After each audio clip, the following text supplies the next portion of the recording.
Нощни приключения. Текст Ирина Илиева. Илюстрации Десислава Найденова. Играчките чакаха Гого в малкото легло, но той предпочиташе да е по-близо до мама и тате. Една вечер, след дълго четене на приказки, Гого се унесе в леглото си. Просъница му се стори, че чува шепот.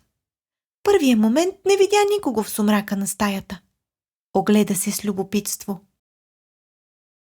Да му кажем ли здрасти? Попита тънко гласче.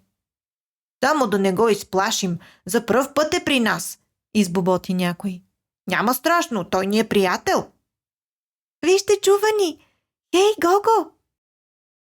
Гого се загледа и осъзна, че играчките си говорят.